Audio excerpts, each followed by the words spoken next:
Oke, Kak. Saya Jonathan dan di sini saya akan ngebahas soal COSO framework. COSO ini sendiri adalah kependekan dari Committee of Sponsoring Organization of the Tradeway Commission. Nah, komite ini terdiri dari 5 asosiasi akunting dan institut akunting terbesar di Amerika Serikat. Nah, COSO ini terkenal dengan internal control frameworknya mereka. Namun pada tahun 2017, COSO mengeluarkan sebuah framework baru yang bertitel soal enterprise risk management. Nah, sebelumnya apa sih IRM ini sendiri? Apa sih enterprise risk management? Nah, dalam bukunya yang berjudul Enterprise Risk Management Integrating with Strategy and Performance, COSO mendefinisikan risk management ini sendiri sebagai the culture, capabilities, and practices integrated with strategy setting and performance that organization rely on to manage risk in creating, preserving, and realizing value. Nah, kata kunci di sini yaitu integrated. Nah, inilah yang menjadi membedakan COSO 2017 dengan COSO 2013 sebelumnya yang lebih berfokus pada internal control. Di mana di sini COSO menekankan bahwa enterprise risk management itu sendiri terintegrasi dengan strategi dan performance untuk mencapai value yang diinginkan oleh perusahaan. Nah, makanya di tahun 2017 ini COSO menerbitkan sebuah grafik yang baru di mana di sini kita bisa melihat terdapat 5 komponen dari risk management. Yang pertama yaitu governance and culture, kemudian strategi and objective setting, kemudian performance, kemudian review and revision, dan information, communication, and reporting. Nah, seperti yang bisa kita lihat di sini, dari kelima komponen ini sendiri, dia terintegrasi di keseluruhan level dari perusahaan. Nah, itu dimulai dari vision mission hingga bisa nge-enhance value. Jadi 5 komponen dari risk management ini sendiri dia mengalir di setiap level dari proses yang terjadi di perusahaan ini sendiri. Nah, kita akan ngebahas soal 5 komponen ini nantinya secara terpisah. Nah, kemudian kita bakal melihat the role of risk management in strategy selection. Role risk management ini sendiri dia berada di tengah. Dia menjembatani antara mission, vision, and core value dengan enhance perform. Nah, disinilah yang kita balik lagi ke definisi yang tadi, bahwa dia terintegrasi dengan strategi, objektif, dan performance yang ada di perusahaan itu sendiri. Nah, di sini terdapat 3 komponen yang harus diperhitungkan sebagai bagian dari risk management. Yang pertama, risk to strategy and performance, yaitu dari setiap strategi yang ada dan performa yang sudah dilakukan oleh perusahaan, kira-kira ada risk seperti apa sih yang harus dievaluasi. Dan kemudian ada komponen berikutnya yaitu probability of strategy not aligning. Nah, untuk IRM ini sendiri dia menekankan pentingnya mission, vision, dan core values. Makanya seperti yang tadi juga kita lihat di grafik sebelumnya, bahwa IRM ini sendiri harus sesuai dengan visi misi dan core value-nya perusahaan.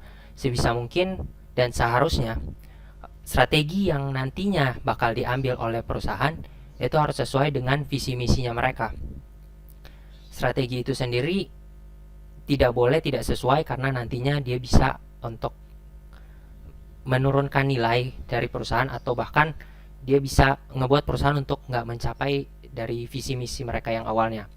Nah, komponen terakhir yaitu implication of the strategy chosen. Nah, dari strategi yang sudah dipilih, implikasinya kira-kira seperti apa sih yang terjadi. Nah, dari 3 komponen ini yang kita harus perhitungkan agar sesuai dengan mission, vision, dan core value, agar supaya kita bisa nge-enhance performa dari perusahaan. Kemudian kita bicara governance and culture. Nah, governance and culture ini sendiri salah satu komponen penyusun, salah satu komponen utama dari IRM yang dari 5 komponen yang tadi, di mana governance ini sendiri dia bicara tentang pengambilan sikap perusahaan, dan kemudian dia juga bicara soal tata kelola, tanggung jawab yang ada di perusahaan itu. Sedangkan culture sini dia bicara soal value, soal behavior, dan pemahaman risk yang ada di perusahaan. Nah, dari satu komponen utama ini dia terdiri dari beberapa prinsip, yaitu yang pertama exercises board risk oversight. Nah, exercise board risk oversight ini dia yaitu BOD, Board of Director. Dia harus bisa melakukan pengawasan dan tata kelola dari strateginya agar bisa membantu manajemen untuk bisa mencapai strategi yang sudah dicanangkan. Nah, kemudian establishes operating structure, yaitu perusahaan harus ngebangun sebuah struktur organisasi yang sesuai dengan bisa membantulah perusahaan untuk mencapai tujuannya mereka. Kemudian define desired culture. Define desired culture ini yaitu perusahaan harus nge-define behavior, perilaku, serta culture yang ada di perusahaan. Karakter yang diinginkan oleh perusahaan itu seperti apa sih? Itu harus di-define sebelumnya. Nah, kemudian demonstrate commitment to core value.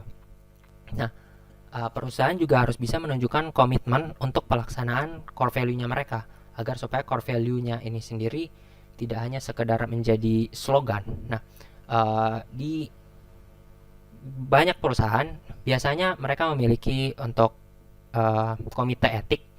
Nah, komite etik ini sendiri yang berfungsi untuk melakukan pengawasan agar supaya core values ini sendiri tidak sekedar menjadi slogan. Kemudian yang terakhir, attract, develop, and retain capable individual, yaitu ini berkaitan soal SDM, di mana perusahaan harus bisa menarik orang-orang terbaik, kemudian melatih mereka, membentuk mereka, serta mempertahankan orang-orang ini. Nah, sebisa mungkin orang-orang ini juga mempunyai core value, punya nilai yang sama dengan nilai yang dianut oleh perusahaan. Kemudian yang terakhir kita akan membahas soal oversight and governance for ESG related risk, yaitu pengawasan dan pengaturan terhadap ESG. ESG ini sendiri yaitu dia berkaitan soal environment, social, and governance related risk. Di sini ada beberapa cara untuk menangani ESG related risk, yaitu yang pertama, establishes social and ethic committee as a prescribed board committee. Nah, establishes social committee and ethic committee ini sendiri yang sudah kita bahas sebelumnya, di mana perusahaan harus bisa menunjuk sebuah komite etik yang nantinya secara spesifik mereka yang akan melakukan pengawasan serta memastikan bahwa kode etik dari perusahaan itu sendiri tetap berlangsung di perusahaan itu sendiri. Kemudian ada emphasizing critical role of stakeholder in the governance process. Nah, jadi perusahaan harus bisa ngedefine stakeholdernya siapa-siapa aja, dan kemudian role mereka seperti apa. Nah, dalam proses ini stakeholder map matrix akan sangat berguna karena kita bakal menentukan interest dari stakeholder serta power dari setiap stakeholder. Kemudian having strong focus on opportunity management as well as risk management. Nah, risk ini sendiri nggak selalu soal negatif. Ada risk positif, itu yang kita sebut opportunity. Nah, perusahaan harus bisa fokus, jangan kerap hal-hal risk yang negatif. Karena terkadang ada risk positif yang kita sebut opportunity, itu yang harus juga diperhatikan karena itu bisa membantu perusahaan untuk berkembang nantinya. Kemudian requiring the board to pay specific attention to opportunities in the strategic planning process. Nah, opportunity yang udah di-define sebelumnya harus juga bisa dieksploitasi lah oleh perusahaan. Nah, dengan mendevelop strategik untuk memanfaatkan opportunity yang ada. Dan kemudian kita akan ngebahas soal komponen lainnya dari 5 komponen utama dari risk management. Ya, sekarang saya akan menjelaskan strategi dan objektif setting. Di dalam strategi dan objektif setting terdapat 4 buah prinsip, yaitu analyze business context, define risk appetite, evaluate alternative strategi, dan keempat, formulate bisnis objektif. Nah, yang pertama, analyze bisnis konteks. Analyze bisnis konteks yaitu menganalisa kumpulan aktivitas atau pekerjaan yang saling terkait untuk menyelesaikan suatu masalah tertentu yang menghasilkan produk atau layanan. Nah, analisa bisnis konteks ini dapat dipecah menjadi beberapa subproses yang masing-masing memiliki atribut sendiri, tetapi juga berkontribusi untuk mencapai tujuan dari subprosesnya. Analisis bisnis proses ini umumnya melibatkan pemetaan proses dan subproses di dalamnya hingga tingkatan aktivitas atau kegiatan. Selanjutnya, define risk type, yaitu suatu keadaan di mana organisasi memilih untuk menerima, memantau, mempertahankan diri, atau memaksimalkan diri melalui peluang-peluang yang ada. Kosong menyatakan bahwa risk appetite ini adalah sejumlah risiko pada tingkatan manajemen atau board di mana sebuah organisasi bersedia menerima risiko tersebut. Sebuah pernyataan risk appetite dapat menjadikan sebuah alat yang hebat dalam mengarahkan risiko, namun seperti kebijakan apapun, risk appetite tanpa disertai tindakan tidak lebih dari sebuah ide.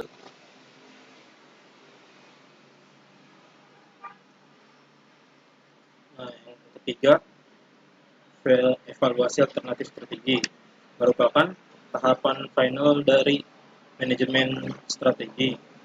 Biasanya, manajer ingin mengetahui informasi tentang tahapan strategi tertentu tidak berjalan dengan baik. Nah, di sini ada 3 aktivitas evaluasi strategi yang fundamental, yaitu pengamatan faktor-faktor internal dan eksternal yang menjadi dasar untuk strategi saat ini. Yang kedua, ukuran kinerja atau performa. Yang ketiga, tindakan korektif. Nah, yang terakhir, formula bisnis objektif. Perencanaan strategi ini adalah proses yang dilakukan suatu organisasi untuk menentukan strategi atau arahan serta mengambil keputusan untuk mengalokasikan sumber daya. Berbagai teknik analisa bisnis dapat digunakan dalam proses ini, termasuk analisis SWOT, PETS, atau STIR. Untuk mencapai sebuah strategi yang telah ditetapkan oleh organisasi dalam rangka mempunyai keunggulan kompetitif, maka para pemimpin perusahaan, manajer operasi haruslah bekerja dalam sebuah sistem yang ada pada proses perencanaan strategi atau strategi planning. Baik, saya akan membahas tentang poin dari Brosur 2017 yaitu trial performance. Di sini performance atau kinerja dia berfokus pada praktik yang mendukung organisasi untuk membuat keputusan dalam mengejar strateginya. Ada beberapa poin yang harus sebagai kerangkanya di dalam performance ini. Yang pertama adalah identify risk, assess severity of risk, prioritize risk, implement risk response, dan develop portfolio view. Baik, yang pertama adalah identify risk.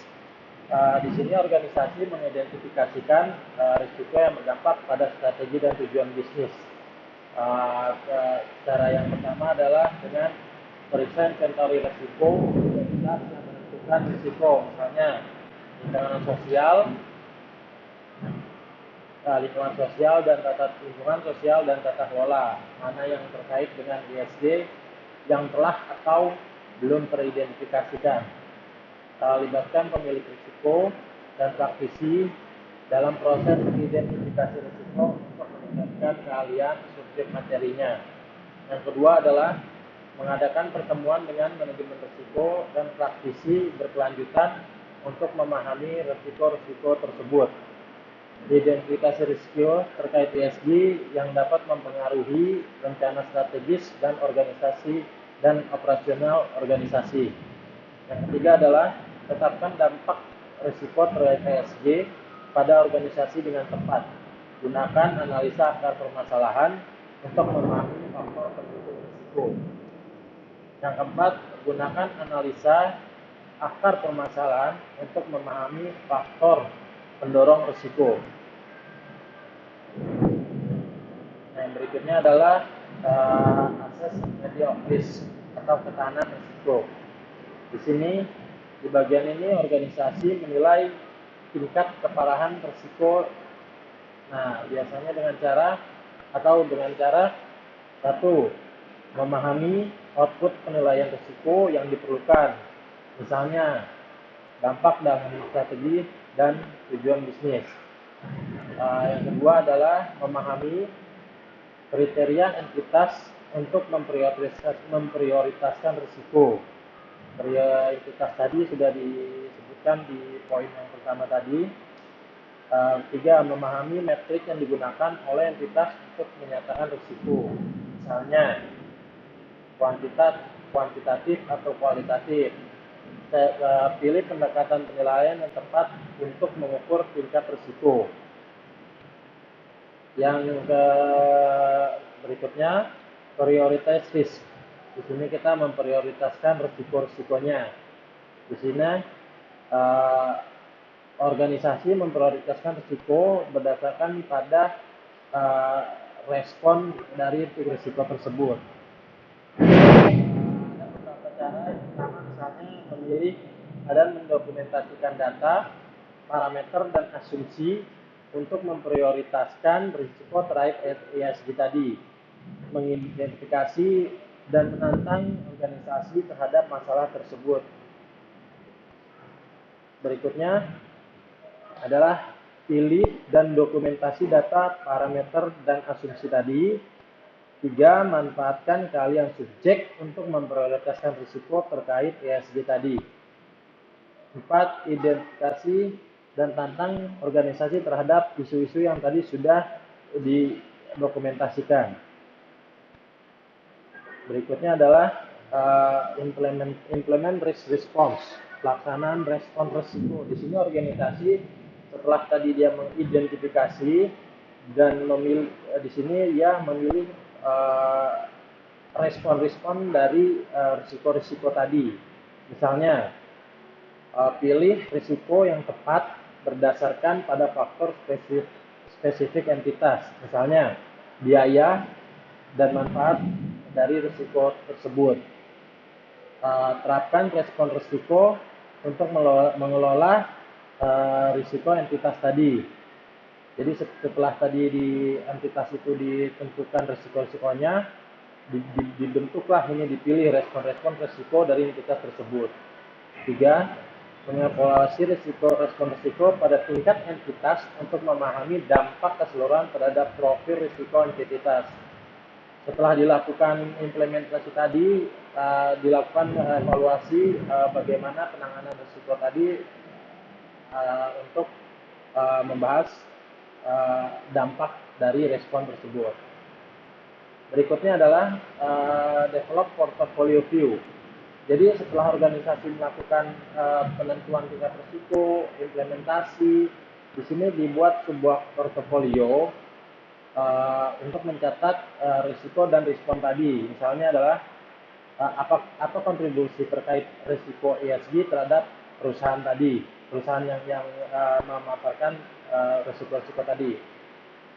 Yang kedua, risiko terkait ESG, mana yang termasuk dalam setiap kategori risiko. Misalnya, strategis, operasional, keuangan.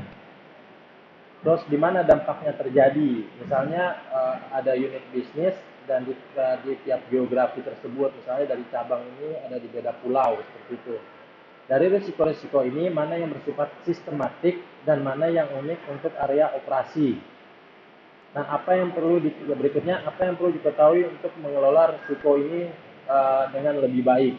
Setelah ada risiko tentu ada evaluasi, setelah ada evaluasi tentu ada pengembangan. saling ketergantungan apa yang ada di antara risiko yang meningkatkan atau mengurangi tingkat keparahan terhadap perusahaan. Jadi semakin risiko itu dikenal, akan mengurangi dampak dari risiko tersebut akan bisa diminimalisir semakin baik lagi. Demikian perihal performance. Terima kasih. Oke, sekarang masuk ke dalam review and revision. Semua entitas mengalami perubahan terus-menerus pada lingkungan internal dan eksternal.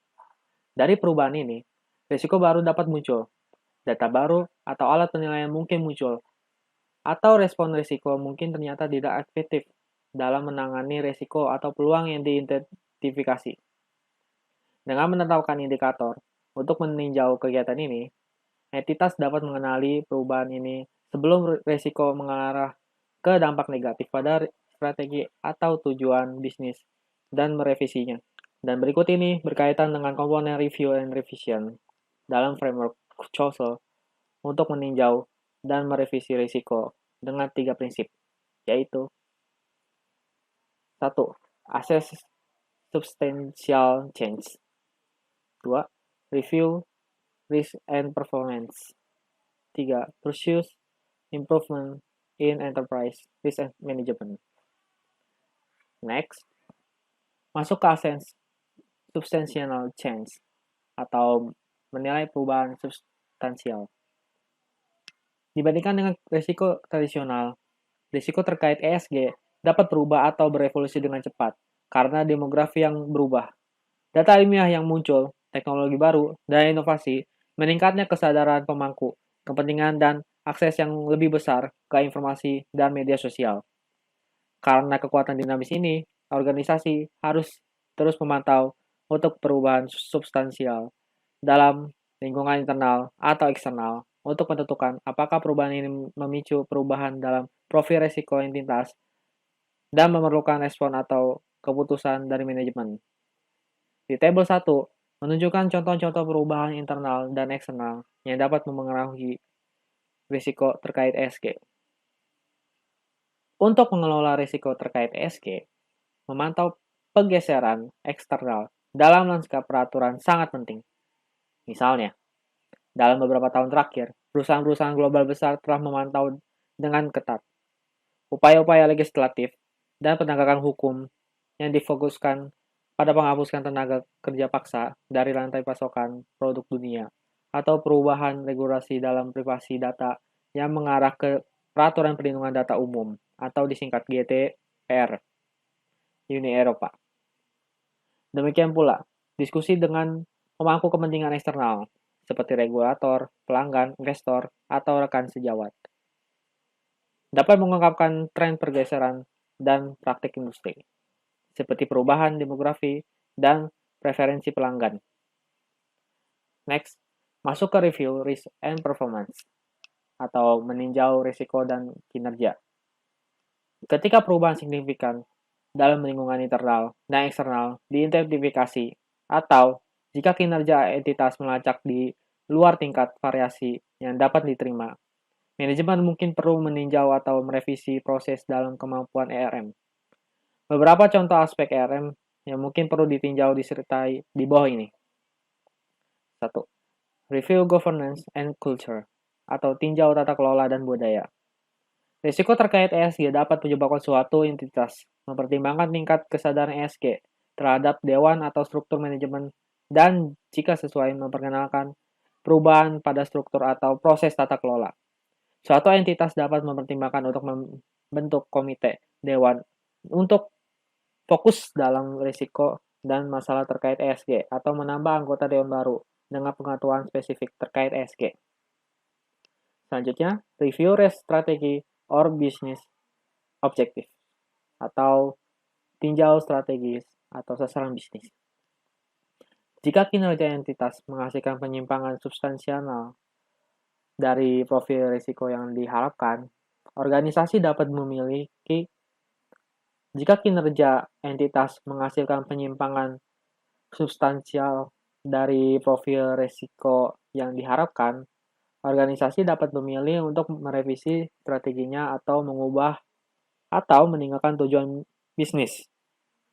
Selanjutnya, review new or change risk atau tinjau risiko baru atau perubahan. Praktisi manajemen risiko dan keberlanjutan harus tetap waspada terhadap perubahan internal dan eksternal dalam konteks bisnis atau memantau apakah risiko terkait ESG baru telah muncul atau secara substansial berubah. Ketika perubahan dalam konteks bisnis menimbulkan risiko baru atau memperburuk atau mengurangi dampak potensial dari risiko yang ada, manajemen risiko dan praktisi keberlanjutan harus mempertimbangkan jika tindakan dijamin, seperti perubahan pada inventaris risiko, penilaian risiko, atau investasi dalam respon risiko. Selanjutnya, review assessment approach or assumption atau tinjau pendekatan atau asumsi penilaian. Penilaian tingkat keparahan risiko terdiri dari pendekatan penilaian yang dipilih dan data, parameter dan asumsi yang mendasari penilaian.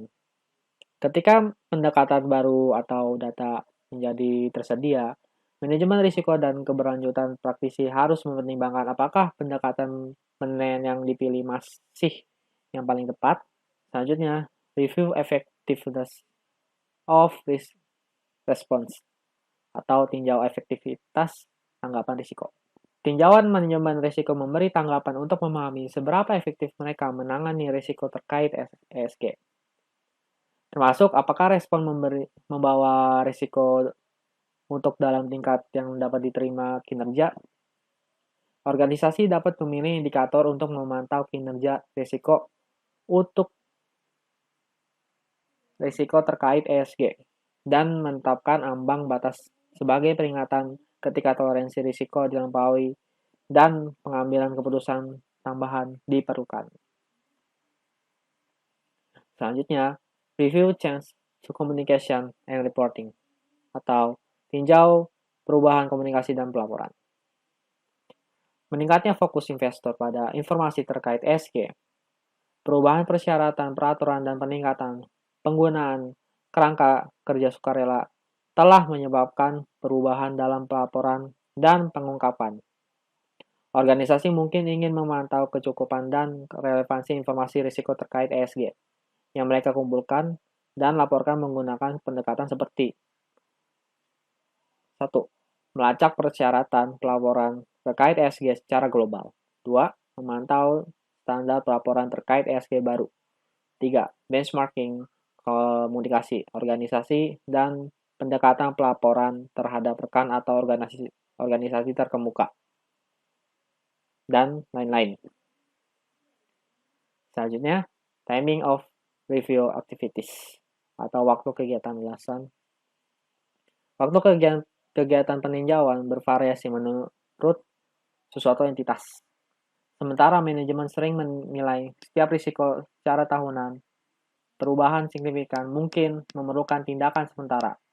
Meskipun beberapa risiko lingkungan seperti perubahan iklim tidak diharapkan berdampak pada organisasi dalam jangka pendek.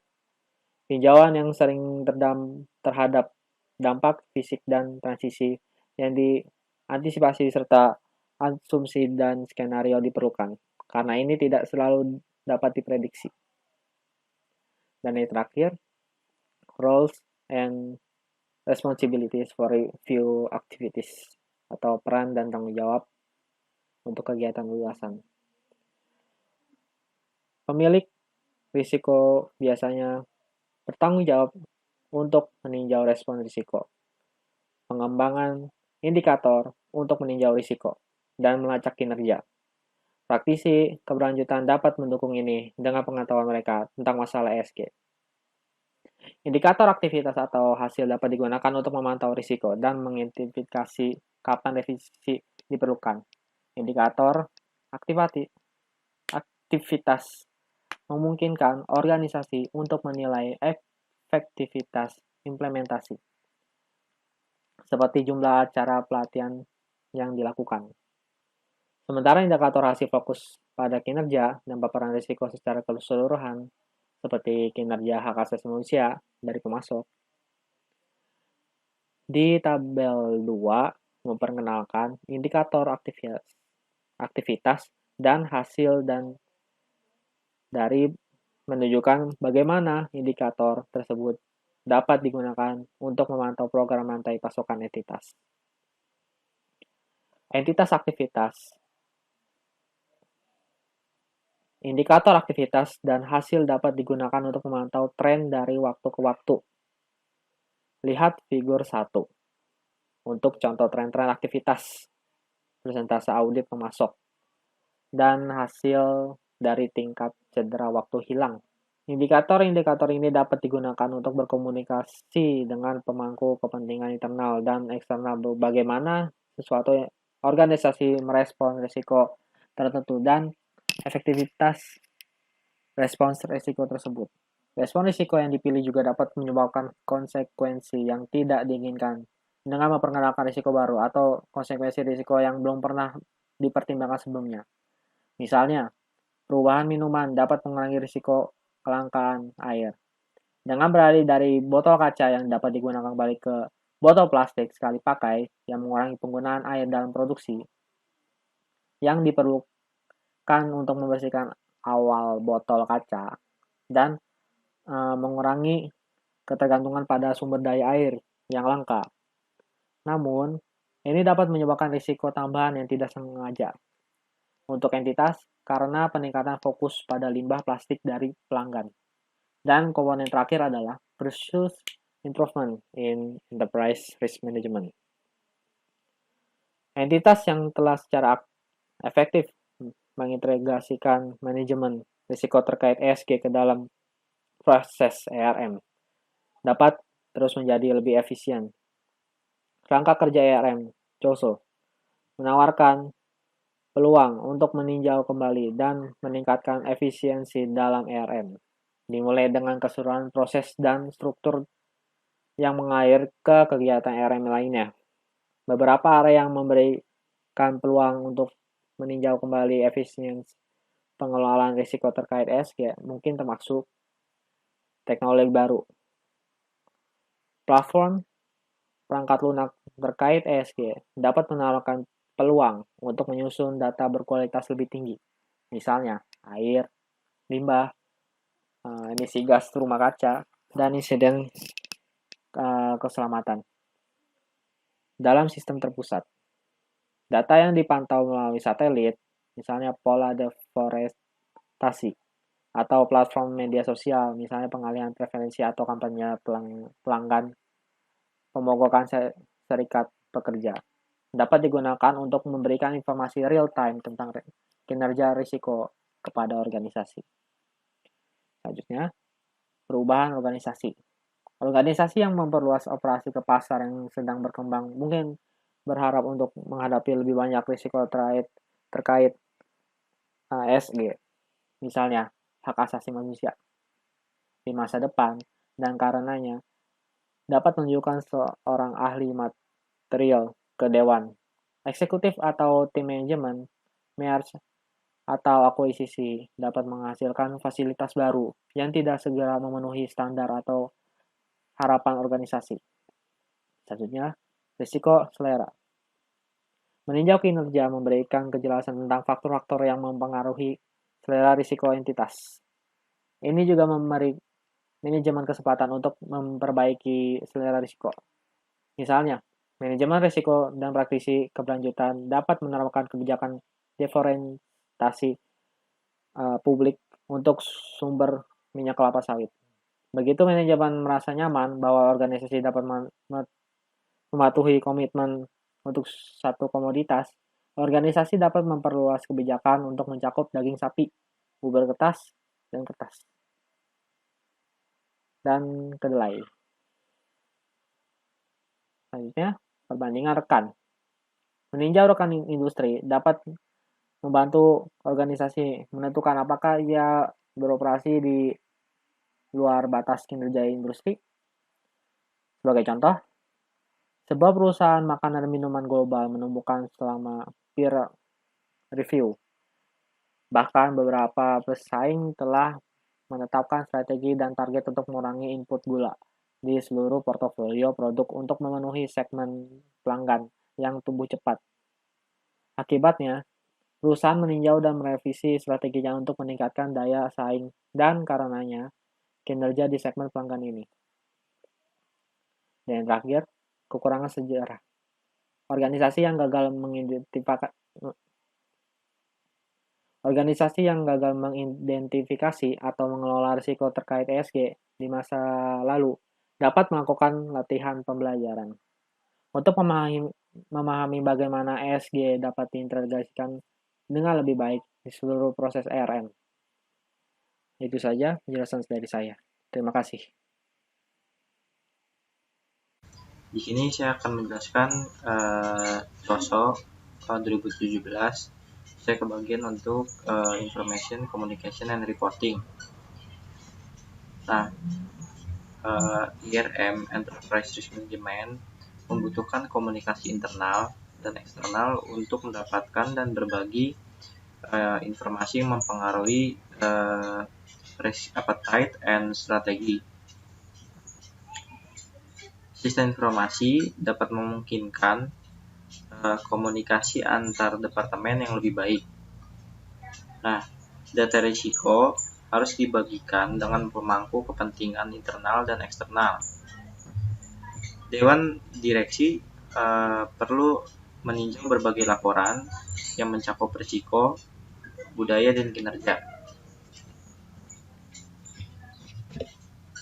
Nah, ini poin pertama dari Information, Communication, and Reporting.